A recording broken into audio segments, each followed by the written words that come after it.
The biggest sporting event on Earth just got ridiculously supersized. The 2026 World Cup isn't just changing its rules, it is practically rewriting the entire sport. More teams, more games, and a format so incredibly massive that FIFA almost broke their own tournament trying to design it. But how exactly is this mega tournament going to work without dragging on for 3 entire months?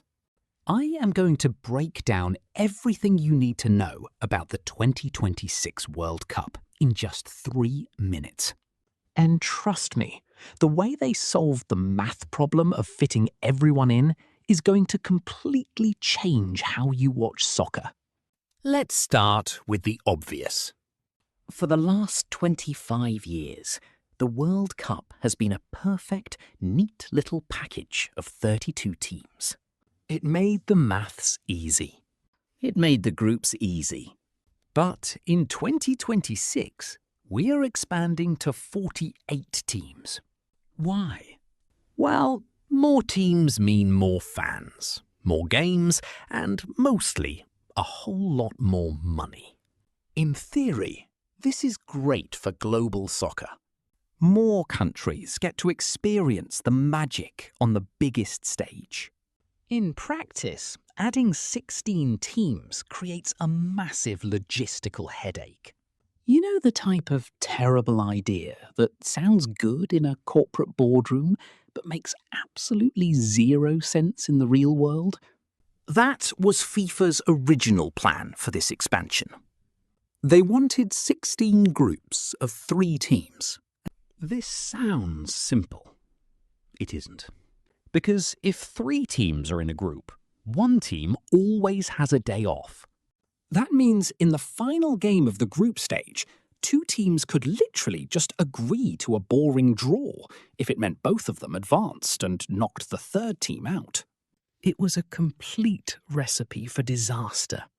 Luckily, someone realized this before it was too late.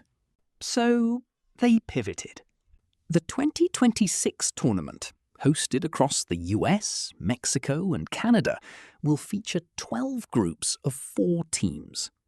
Every team plays 3 matches, just like the old days. The top 2 teams from every single group automatically move on to the knockout rounds. This gives us 24 teams. But wait, we need exactly 32 teams to start a proper knockout bracket. The maths is not mathing. Here is where it gets interesting. To get from 24 teams up to 32, the tournament has to reward mere survival. The 8 best third-place teams across all 12 groups will also advance. This completely changes the dynamic of the early games. Suddenly, a terrible blowout loss really matters, because goal difference could literally decide if you go home or if you miraculously sneak into the knockout stage. You could lose 2 matches, win 1, and still end up advancing. It is going to be pure chaos. Once we hit that final round of 32 teams, it is a straight sprint to the trophy. Lose and you go home.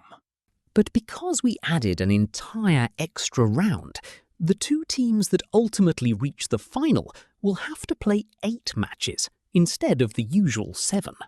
That might not sound like a huge difference, but an extra 90 minutes of high-intensity soccer in the middle of the North American summer is a brutal test of endurance.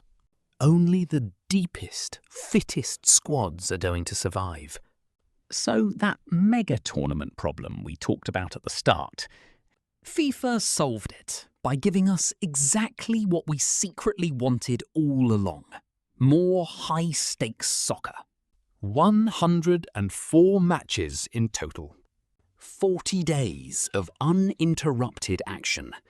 The 2026 World Cup format might have been born out of a desire for more revenue, but it accidentally created a survival of the fittest marathon that will test teams like never before.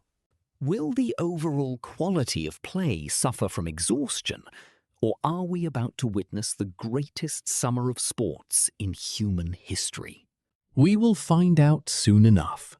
If you want to stay up to date on all things soccer and learn how the beautiful game actually works, hit that subscribe button, and I will see you in the next one.